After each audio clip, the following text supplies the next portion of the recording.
دوستای عزیزم، خانمای خوش سلیقه، آقایان بازو، امروز میخوام باهاتون طرز تهیه معجون لیمو و سیر رو در میون بذارم و انشالله که شما عزیزان همین رو استفاده بکنین و لذت سلامتیتون رو بعد از استفاده کردن ببرید. این معجون برای پایین آوردن کلسترول خونتون خیلی خیلی مفید هست. تمام رگ‌های بدن رو تمیز میکنه، کلسترول رو پایین میاره. وقتی که کلسترول پایین بیاد طبیعتاً فشار خونتون پایین میاد و در مجموع به غیر از این دوتا کاری که میکنه بیشترین خوبیش این هست که باعث میشه که بدنتون در مجموع تمیز بشه و یه جور بادی کلینسر هست. برای این معجون بسیار بسیار مفید و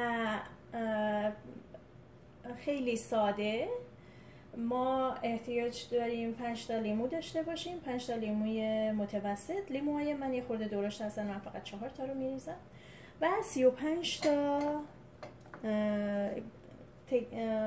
حبه های سیر، 35 تا حبه سیر احتیاج داریم.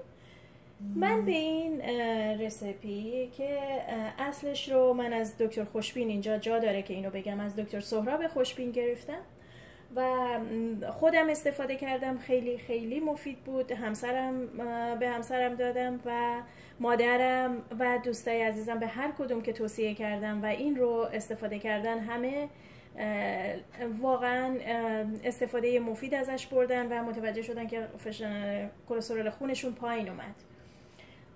بنابراین من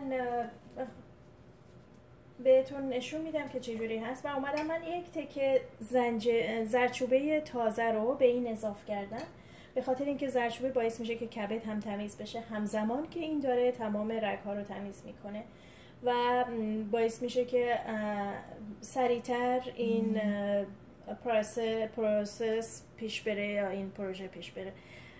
منو ببخشین اگر گاهی وقتی انگلیسی با فارسیم قاطی میکنم. من همیشه به دوستان میگم انگلیسی رو که یاد نگرفتم، فارسی هم یادم رفته، اما امیدوارم که شما اینو ببخشین و این کوتاهی من رو و اصل موضوع رو بگیرین و استفاده بکنین. دکتر خوشبین رو من یک توضیح بدم که ایشون بیشتر از 25 سال سابقه تخصص در درمان‌های هومیوپاتی و نچرال مدیسن و همچنین داروهای گیاهی دارن. خودشون در واقع پرزیدنت کالج هولیستیک ونکوور هستن، در تورنتو کانادا هستن و در تلویزیون خیلی برنامه دارن. خیلی از شما عزیزان اونو میشناسین و من خیلی خیلی به روش و درمانشون اعتقاد دارم و استفاده میکنم بیشتر وقتا و خیلی تحقیق کردم توی زمینه هایی که ایشون هم کار میکنن و مطمئنم به اینکه همه چیز رو با آگاهی میدونن. خب عزیزان، من شروع میکنم کارمو. اینجا برای سریعتر بشه من لیموها رو قاچ زدم و این لیموها رو ما به قاچ‌های خیلی خیلی نازک که بتونیم هسته هاش رو راحت در بیاریم و هسته ای نداشته باشه. هرچی نازکتر باشه سریعتر این کار انجام میشه. بهتون نشون میدم که چجوری قاچ کنین. همه شما عزیزان میدونین، اما میبینید که توش پر از هسته است. من هسته هاشو اصلا نمیخوام توی این معجون بیاد، ولی همه تکه های دیگه لیمو مثل سرش، پوستش، همشون رو دیگه لازم داریم. یعنی هیچ چیز این لیمو رو دور نمیریزیم به غیر از هسته هاش که باعث میشه که مواد ما تلخ بشه. اینا رو به این صورت من قاچ میکنم، قاچای خیلی نازک. اول 4 تا تکه میکنم، بعدش از هر تکه رو جدا جدا قاچ میکنم. و یک چیز دیگه که ما احتیاج داریم 1 لیتر آب هست. معمولا من وقتی میخوام اینو درست بکنم برای اینکه سریعتر بشه آب رو میجوشونم و آب جوشیده رو استفاده میکنم. ما حتی این تکه رو که لیمو بهش نیست ولی پوست خالی هست هم استفاده میکنیم. لطفا دور نندازین عزیزانم. و پوست لیمو خودش خیلی معجزه‌گر هست، خیلی برای درمان خیلی از بیماری‌های که ما نمیدونیم توی بدنمون هست مفید هست و کمک میکنه که بدن ما تمیز بشه. عزیزانم فقط یادآوری میکنم کسایی که میترسن دهنشون بو بگیره، بهتون میگم این معجون به هیچ عنوان بوی سیر شما نمیگیرین و اصلا بویی نداره.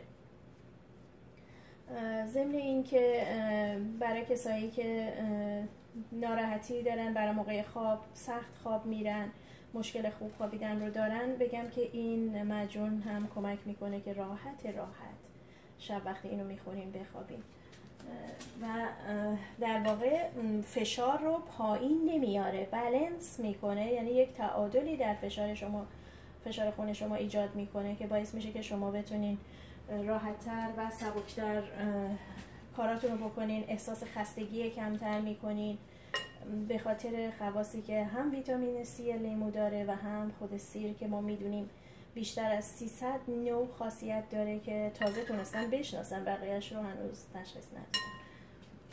و زردچوبه هم همینطور که بسیار بسیار مفید هست و خیلی خواص دیگه داره، کمک میکنه که مفاصل شما راحت بشه دردهاش اگه دردی توی مفصلاتون دارین و کمک میکنه که بدن شما پاکسازی بشه، کبد رو پاکسازی میکنه. ولی من الان اینا همه رو خورد کردم، قبلا چون لیموهامو خورد کرده بودم فقط یه دونه کم داشتم، اون یه دونه رو الان خورد کردم که شما عزیزان دیدین.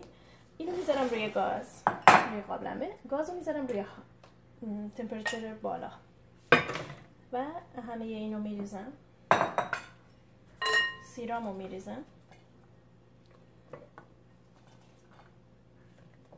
و 1 لیتر آب داشتیم.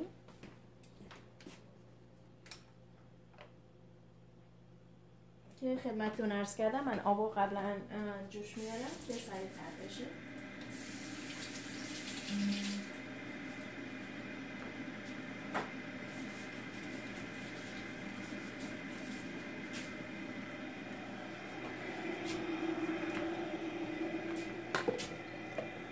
این 1 لیتر آب رو